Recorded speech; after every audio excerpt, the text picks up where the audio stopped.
शास्त्र कहता है कि झूठ बोलना पाप है, पर बिना झूठ के कोई दुकान चलने वाली नहीं है। बड़ा मुश्किल है महाराज। इसीलिए समाज के कार्यों में जो झूठ बोला जाता है, जो अपराध होता है, वो अपराध क्षमा करने जैसा होता है। व्यापार आदि में जो झूठ होता है वो क्षम्य अपराध होता है। आपसे व्यापार में कोई अपराध हो गया तो उसे कैसे उससे निपटें, उस पाप से कैसे मुक्त हों, तो उसके लिए गौ सेवा कर लो, कथा कर लो, यज्ञ कर लो, भंडारे कर लो, मंदिर में दान कर लो, अनाथ में, वृद्ध में, कहीं सेवा में अपनी संपत्ति को पवित्र कर लो। उससे आपके जो व्यवहारिक अपराध हैं वो वहीं खत्म हो जाते हैं, उनसे आपको कभी कोई कष्ट आने वाला नहीं है। व्यवहारिक जो अपराध है और जो अपराध कभी क्षमा नहीं होते, जो भोगने पड़ते हैं, वो अपराध अलग होते हैं। तम परस्ताम यद मूल व्याप्तम, वो कौन से अपराध हैं, थोड़ा उस पर भी चर्चा हो जाए।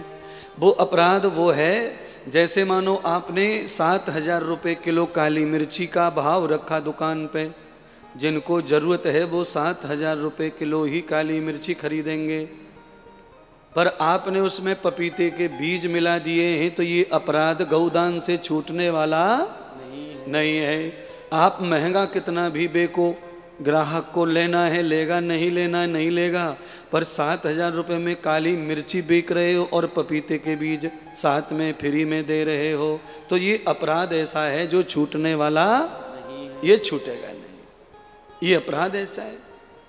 अच्छा, आप घी बेको 2,000 रुपये लीटर, गाय का घी 2,000 रुपये लीटर बेको, आप घी बेच रहे हैं 800 रुपये लीटर गाय का, और वो गाय का घी जो है आधा नकली है, ये अपराध है, ये कभी भोगना पड़ेगा। कितना भी महंगा बेको, ये कोई अपराध नहीं है, जितना चाहो महंगा बेको, अपराध नहीं है, पर किसी वस्तु को गलत प्रस्तुत करो, ये अपराध है।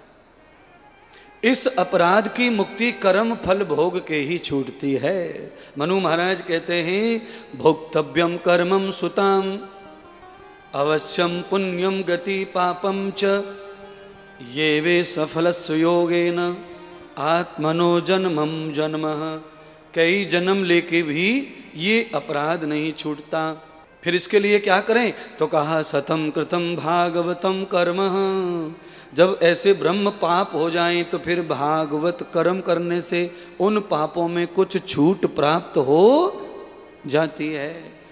जैसे 20 साल की जेल हुई किसी को, 20 साल जेल में रहकर आपने अच्छी किताब लिखी, अच्छे सुधर गए, तो फिर सरकार आपको कभी कभी 26 जनवरी के मौके पर आधी सजा माफ करके आज़ाद कर, ऐसे ही भागवत आदि सत्कर्म से हमारे कर्म आधे माफ हो जाते हैं, पर पूरी तरह पाप नहीं छूटेगा।